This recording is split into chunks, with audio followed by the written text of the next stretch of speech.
Hello and welcome. My name is Eitan Suez, a technical marketing manager at solo.io.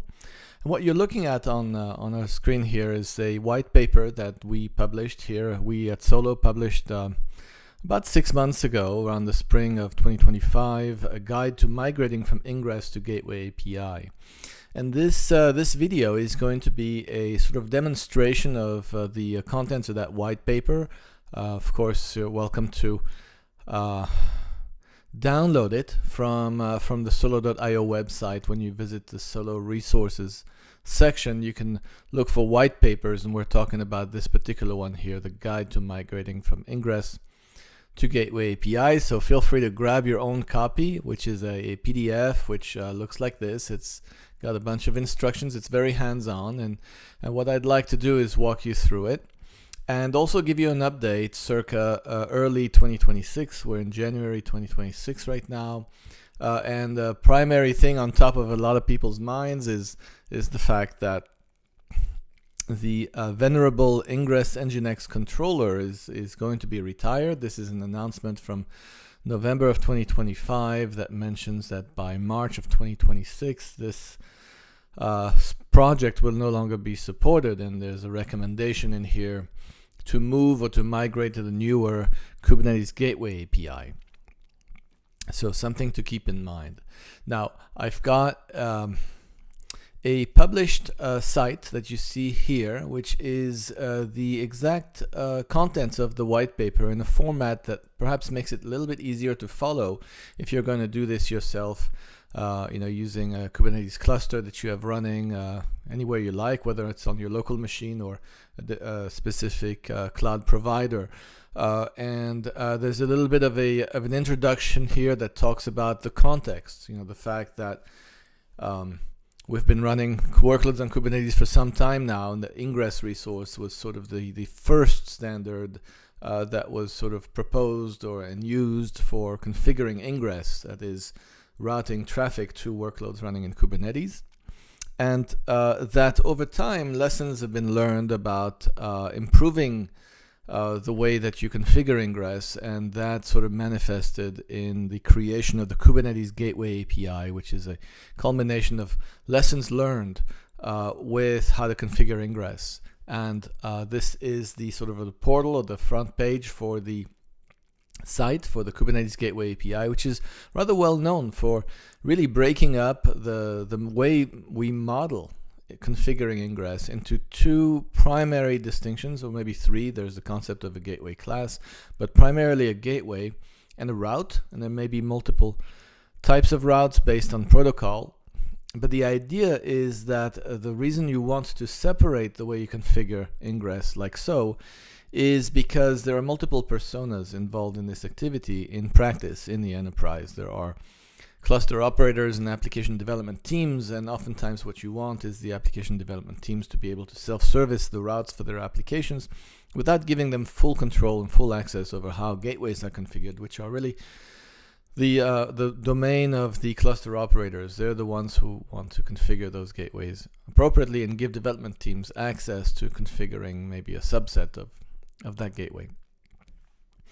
And so what I'd like to do in this video is demonstrate or go through the process from scratch of configuring maybe an initial state. That's what we'll cover here in the setup section. We'll start with a Kubernetes cluster. As a matter of fact, maybe I can go ahead and get that started. I'll make my font a little bit bigger here, and what I'll do is I have a script here that will start a local K3D cluster with MetalLB, which is a well-known project for assigning IP addresses in the context of Kubernetes clusters that don't have sort of the assignment of IP addresses sort of pre-configured. So I'm starting up a Kubernetes cluster. You feel free to start one up in any environment you like, such as GCP or any other cloud provider, AWS, or what have you. And what we'll do is begin by deploying a couple of workloads. And the choice of two workloads is specifically so that we can sort of model the idea that there may be multiple applications maintained by different application development teams running on a cluster, and they each have their own ingress needs. And so armed with a Kubernetes cluster, here we see a list of namespaces. So I've got a local cluster, which is what I'm going to be used for this demonstration. We're going to create two distinct namespaces, one for, and these are sample applications, HTTP bin, which is a very well-known, simple single service that has a variety of endpoints that primarily return JSON, but not exclusively. So we can look at the pods in that namespace and see that HTTP bin has been deployed and running. And the idea is we're going to want to configure ingress for it. And for another application, this is also another sample app from the Istio project called the Bookinfo application, which is a little bit different in that it's a representation of your typical sort of microservices type of architecture. So we'll create a separate namespace for Bookinfo and deploy the manifests for the variety of services that make up that application. So if we look at the pods in the Bookinfo namespace, we see a variety of services. Some are still coming up, a product page, details, and review service, and there's a rating service. So 5 services, or 3, 4 or 5, and the different versions of the review service that make up this application. The product page service, I should note, returns, it has both an API and returns a sort of web front end and HTML type of responses. So we'll see that in the course of testing Ingress as we set it up. So our first setup task is to install the venerable ingress-nginx controller, the one that we're going to be migrating away from. And we'll do that with Helm. So we're installing the ingress-nginx controller to the namespace ingress-nginx. And once the installation is done, we'll take a look at the pods in that namespace. And the one thing to point out, or maybe a couple of things, one is that a specific ingress class is configured by the name of nginx that targets this particular controller. And the other one is the fact that the nginx controller is not divorced from the actual data plane concerns, the gateway proper, and it does not have the ability to configure multiple standalone gateways. So that separation is just not there. So if we look at our ingress class, we see an nginx ingress class, great. And when we look at the pods in the nginx ingress or ingress-nginx namespace, here you see the controllers coming up, but it's actually not just the controller, it's two things. It's the controller plus the gateway are provisioned all at once. They're coupled, and that's something that we've, as an industry, moved away from, and the Kubernetes Gateway API makes that a distinction between the control plane and the data plane. All right, so we've got the ingress-nginx controller running. And here is an illustration of a resource that configures ingress for HTTP bin, and it's fairly straightforward. It's a simple example. Notice the ingress class name on line 8 is nginx, so it targets that controller. And here I select sort of a fictitious host name, httpbin.example.com, to associate with this application. And the idea is that any path prefix / that means any request targeting that host name will be routed to the backend service HTTP bin, and that service happens to be listening on port 8000. We can verify that. The service is indeed listening on port 8000. So I've got, by the way, an accompanying GitHub repository, which I've got checked out on my local machine with an artifacts folder containing all of these artifacts that we're going to be applying, these YAML files, to my cluster. So I wanted to sort of show you where they reside, very easily accessible. So I'll step into this artifacts folder, and we'll look at our first artifact, HTTP bin ingress. That's the one we were looking at a moment ago in the instructions, and we can simply apply that to our cluster. Okay, kubectl apply-f, and that configures the gateway that's running with that route. Essentially, I'm using the same sort of terminology that the Kubernetes Gateway API sort of establishes. So we can grab the gateway IP address, and we can look at the services in the ingress-nginx namespace, and that IP address, external IP, the 192.168.97.200, is what this command actually captures as an environment variable called gateway IP. And armed with that IP address, we can then use curl to run a sort of test request. So let's sort of break that down real quick. We're actually targeting that host name, http://bin.example.com, but we're sort of compensating for the fact that we don't have a DNS entry for this fictitious host name. And so we're using the curl resolve flag that you see there in the center of that command to resolve that host name to the IP address of our gateway. And then we pipe that through JQ because I know that that endpoint will return JSON. JQ is a JSON parser. So here you see a curl request to the gateway IP address is actually indeed a routing request to the proper backend, to the HTTP bin workload. So this is essentially a simple way to test that our route has been correctly applied. And we can repeat this, this exact same or a very similar configuration for the bookinfo application. The difference here being that the host name is bookinfo.example.com. and that we have a variety of different endpoints that we want to configure to all route to the backend, which is the product page service. And so we can apply this resource. Let's go ahead and do that. Bookinfo ingress. And we're configuring the same gateway. So that gateway now has supposedly 2 ingress or routing rules, I should say, and we can likewise test it. And with ingress-nginx, we have the one lone gateway. We do not have distinct gateways for each of these applications. So here's a curl request to the bookinfo product page endpoint that should return some HTML. And we can maybe grep for the title, and we can actually see the HTML title for the page, simple bookstore application. So the curl request seems to work. So we have now ingress configured for 2 distinct applications.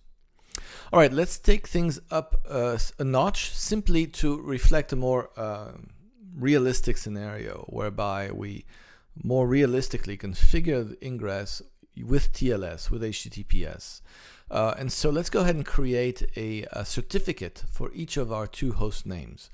Maybe I'll create a directory called certs, and inside that directory here I've got a couple of commands. The step CLI is a wonderful little command that helps you with anything related to cryptography, to creating certificates. Here I'm creating a self-signed cert, which is going to stand in place for what we typically do in production, which is use an issuer to issue us a certificate for a particular host name.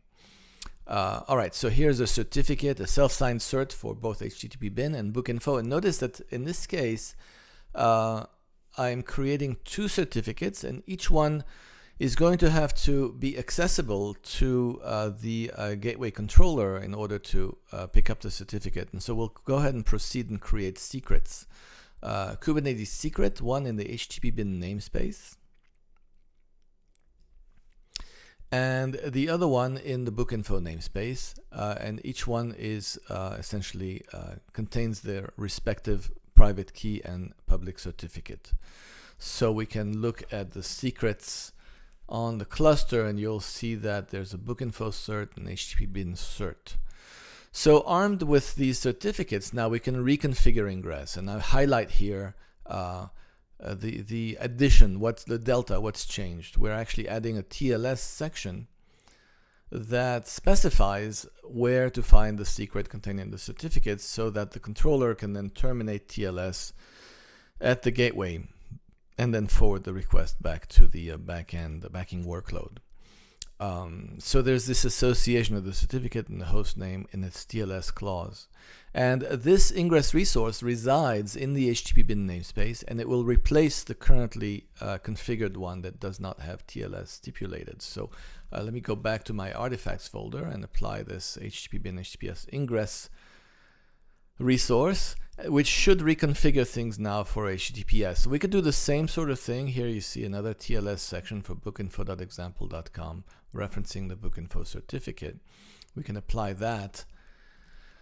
to its bookinfo namespace, and then we can proceed to verify whether we've got TLS properly configured. So here's a curl request to, notice the scheme is HTTPS this time, HTTP bin, and we make the request and we get a response. So that seems to function. If on the other hand we were to target HTTP, here's an example. This is for bookinfo. We should receive some kind of redirect request, right? HTTP 1.1.308, a permanent redirect. So that's an indication that HTTP requests are indeed redirected to the HTTPS. See, the location header specifies the actual location that we want to grab our actual response from. And with curl, we can test the redirect by using the -l flag, which is a way of saying follow redirects. So here we're making a call to HTTP for bookinfo.example.com. We're going to get redirected to HTTPS and then make that request again and finally receive our response. So everything seems to work. And this is our initial state. So now let's begin to discuss how we migrate from using this nginx ingress controller, which is being retired in a couple of months, with something more modern. So we're going to use the Gateway API, that we know, and there are a variety of implementations of the Gateway API. There's actually a link to implementations here. There's a list of implementations. We can scroll down a little bit and we'll see them. And there are a variety of implementations out there. What's interesting is over time we see that some implementations are only partially conformant. They haven't kept up perhaps with the latest specification, or some have become stale. And so here's a list of fully conformant implementations. Istio is one of them, Envoy Gateway is another, and kgateway and Agent Gateway. I'll explain more or less why there are two there, which is interesting. Are likewise conformant implementations of the Gateway API. I'm going to go with kgateway. So let's take a moment and talk about the kgateway project. You can visit the kgateway portal on kgateway.dev. This is a CNCF project. It's open source. Has been around for a very long time. Its former name was Glue, and today it's kgateway, an open source project. And most recently supports two different types of proxies, both Envoy and Agent Gateway. As you can see here from the links to the docs, there are two of them. And we can follow them. Here I can go to just the docs endpoint. You'll see here that there's kgateway with Envoy and kgateway with Agent Gateway. So let's just spend a minute to talk about that. Envoy is a proxy, cloud native proxy that is very well known, that many different controllers choose to use in Kubernetes, or it also will work outside Kubernetes. Has been around for some time now, and has a great reputation for being a solid proxy. Agent Gateway is a newer proxy written in Rust, with a different profile and a focus not just on the Gateway API, but as well on AI, that is the support and the ability to proxy agentic workloads, LLMs, MCP servers, and agents in general. And so we have, in a sense, an embarrassment of riches in that we have a choice here. We can pick either Envoy or Agent Gateway. And I'm going to pick for this demonstration Agent Gateway just for the sake of showing something that's maybe a little newer, a little different from what we've done in the past. So we're going to use the Gateway API. We're going to use a compliant implementation. We choose to use kgateway with Agent Gateway, and we could have likewise selected something else. And so our first task here is to really install the kgateway controller, right? So here are the steps. There are three distinct commands that we're going to run. The first one is to apply the Kubernetes Gateway API CRDs, right? That's part of the specification. So those have to be applied to our cluster. Kubernetes does not by default bundle them.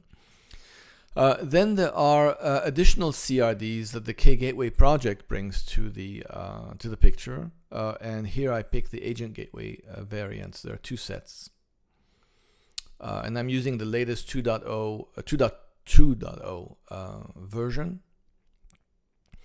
And finally, we'll install kgateway proper for agent gateway.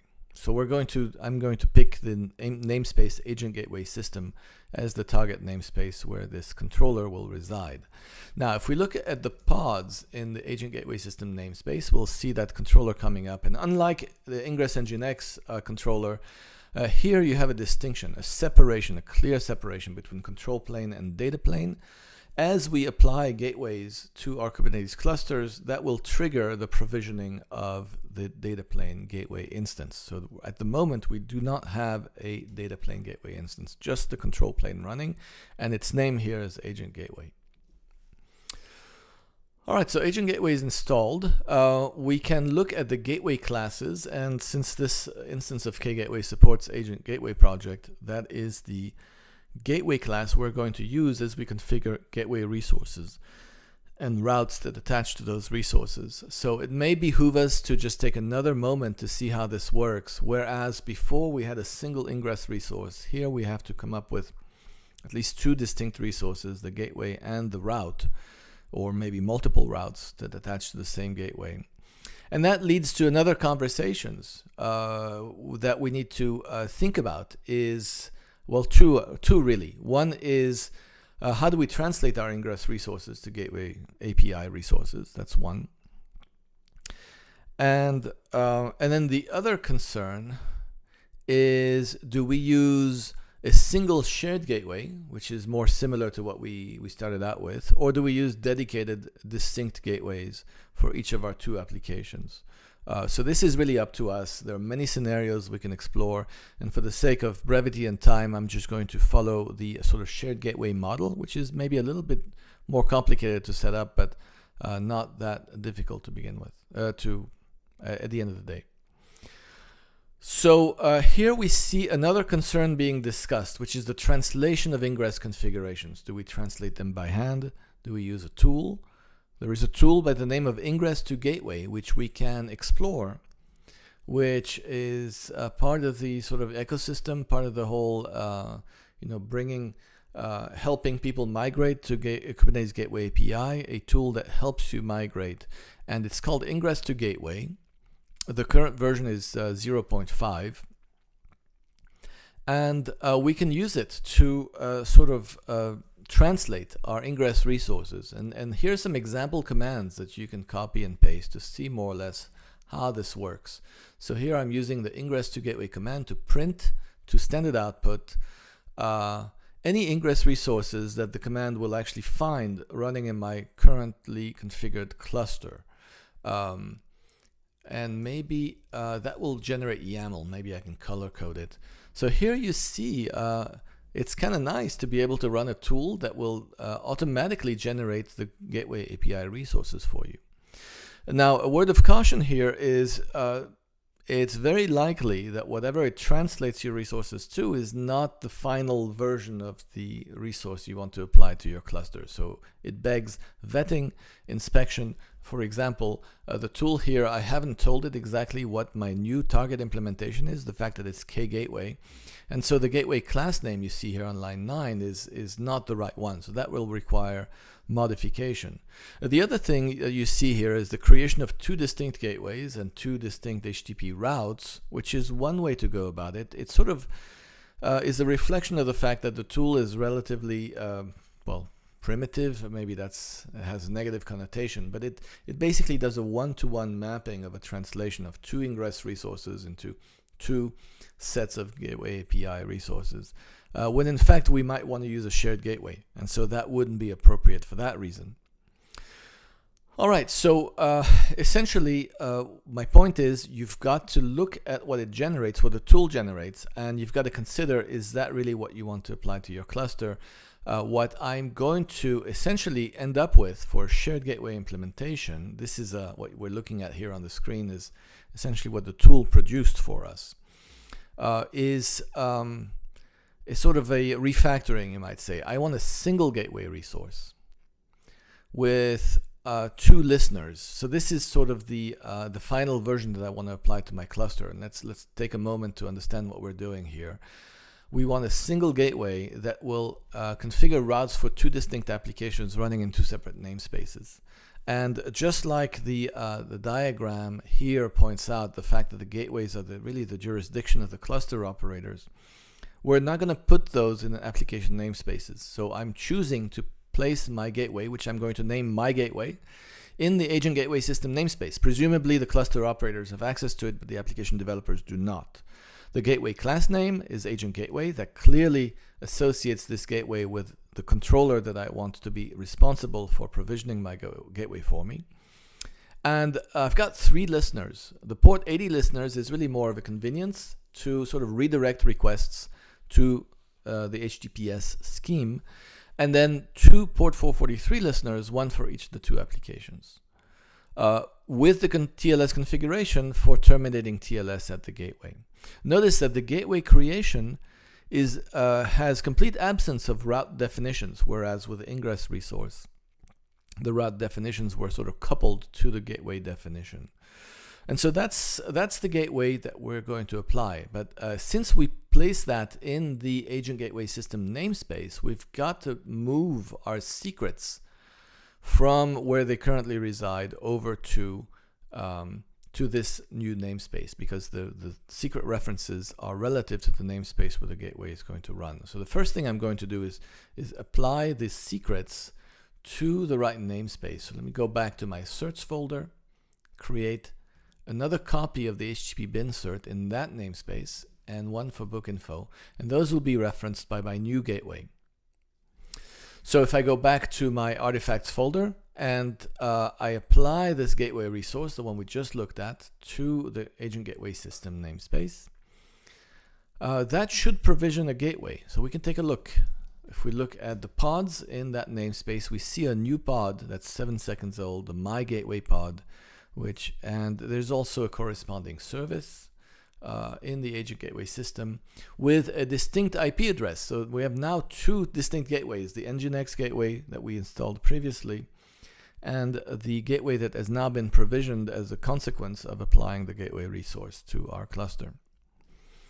So we're not done in that we haven't yet configured any routes. If we were to try to access book info or HTTP bin through this new gateway IP address, we wouldn't be able to, because no routing rules have yet been defined. So let's go ahead and look at some of these routes. Here's the first one, the HTTP route for HTTP bin, which this is presumably something a developer will self-service. They will apply to the HTTP bin namespace, but notice here on lines 8 through 11 is the association or the binding of the route to the gateway that resides in a distinct namespace, and the rules on lines 12 through 15, which will say essentially let's route all of those requests that match the section name HTTP bin HTTPS, and that's what associates essentially the route to a particular listener. So if we go back and look at our gateway, notice here that there are multiple listeners, and each listener is associated with a different host name. All right, so we're going to apply this route, which will route traffic for the HTTP bin application, and will likewise apply a separate route that a separate application team will apply to their namespace book info. So you see here the separation of concerns, the separation of responsibilities between the application development teams and the cluster operators who are really in charge of the gateway and not so much the routes. Okay, so we've got 2 routes applied, gateway provisioned, everything ought to work. Let's apply a third route. This is the redirect, and it's a good way to learn more or less how the new API functions. So notice this binds to the same gateway but to the HTTP section name and applies a rule which applies a filter, a request redirect filter, which will redirect requests to the scheme HTTPS that we see there on line 15. So let's go ahead and apply that final route, which will take care of the redirection for us. Now, as we test this configuration, we discover, for those of you familiar with the Gateway API, that there's one problem with this setup. If we look at the status section of these routes, we see that they haven't been accepted because they're not allowed by listeners. That is, the parent listener is not usable or not permitted. What does that mean? It basically means that a development team is not at liberty to attach to any gateway. It must obtain permission. And so the cluster operators must set up a mechanism to give development teams access or permission to bind their routes to the gateway that they provisioned. And here we see a revised description of our gateway with sections, additional sections called allowed routes. And the idea here is that we're allowing development teams which have applications running in specific namespaces that are labeled with self-served ingress true, which is something, a convention that I've come up with, which we don't have to adhere to that particular convention. But the idea here is the cluster operators give permission to the development teams to attach to the gateway or to a particular listener. So this is a finer grain resolution than just attaching to the gateway. Now, for the redirect on port 80, developers should have no business dealing with that. That's something the cluster operators will create a route for. And so that route is applied in the same namespace as the gateway. And so the allowed routes are only applicable from the same namespace. That is, I can only people who have access to the agent gateway system namespace can specify routes that bind to port 80. That's another way of putting it. So how do we make this work? We label both HTTP bin namespace and the bookinfo namespace with that special label, which is going to give applications running in that namespace to define routes that bind to our gateway. So let's go ahead and apply the modified gateway resource, the one with the allowed routes sections. And now if we look again at our route YAML sections, we should see the status section now should say accepted true, which means that our routes are now properly being bound to our gateway, which means our routing rules should now be functioning. And so the next thing we ought to try to do is to verify whether that is indeed the case. So the first step is to capture the gateway IP address of the new gateway, the kgateway provisioned instance of agent gateway.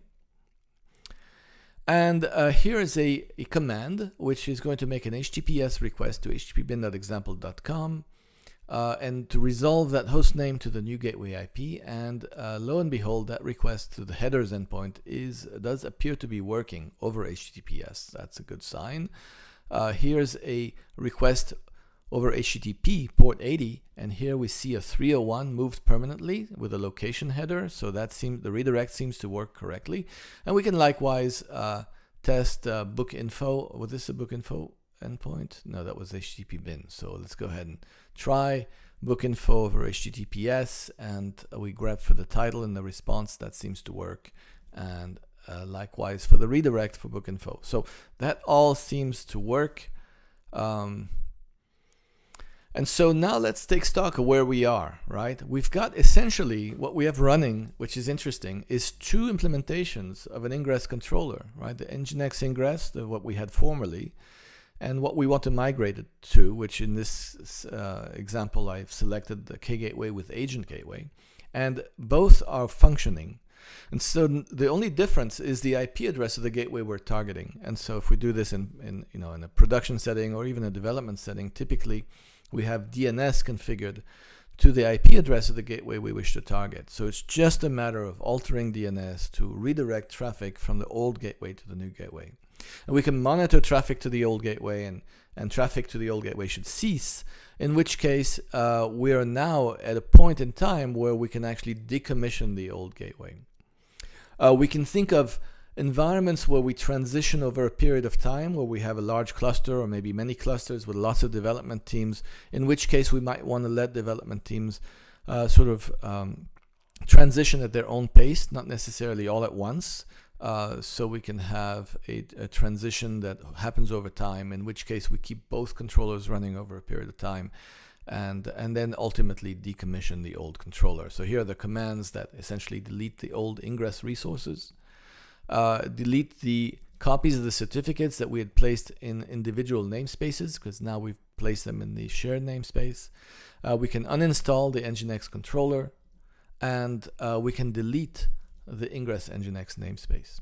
And so now we're back to a consolidated sort of implementation with a single, you can say ingress controller, but it's kgateway with agent gateway, which is conformant with the Kubernetes Gateway API. Our gateway is provisioned through the Kubernetes Gateway API mechanism, and our routes are HTTP routes, which are part of the Gateway API specification. And our system continues to function with the ingress rules, and our migration is now complete. So a couple more sort of concluding notes I would like to make. The first one is to bring to your attention the fact that the kgateway engineering team and the community at large in general has worked on the implementation of the Ingress to Gateway tool, which is specific to address the needs of people who want to migrate away from ingress-nginx. And that is currently it exists as a fork of the Ingress to Gateway tool, which explicitly supports all of the annotations that are part of the ingress-nginx project, and that will translate the ingress configuration, sophisticated configurations, to specific kgateway specific resources. And so that's very valuable. That basically means if you have a large footprint with lots of routes and lots of ingress configurations, this tool will actually generate the right Gateway API compliant with kgateway specific augmented resources that configure a variety of things from rate limiting and authentication and session affinity and so on. So this is the documentation for it, and with examples of how you could actually use this tool to translate all of your ingress configurations to kgateway. So you would use the ingress of a fork of the Ingress to Gateway tool with the kgateway emitter with the ingress-nginx provider. That's the from and to, so to speak, right? And all of the different annotations that are supported and the different fields.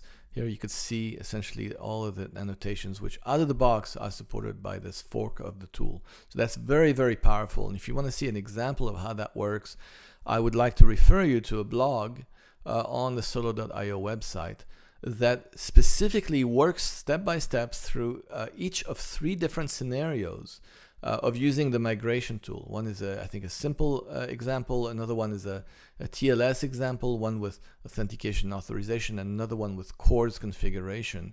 And it'll walk you through sort of translating each of these 3 sort of initial states to the Kubernetes Gateway API with kgateway. So that could really save an enormous amount of effort if you were to use this particular tool to translate the various resources that you have currently running with the old, more venerable controller. So I highly encourage you that you visit this blog and go through that as well. All right, so that concludes my demonstration. I hope that this was useful and will help you in the context of your migration away from the older, now deprecated and about to sort of end of life of the ingress-nginx controller to a Gateway API implementation of your choice. And I hope I've also convinced you that kgateway is actually a very good option to consider in as you evaluate different implementations. Thank you for your time. We'll see you in another video.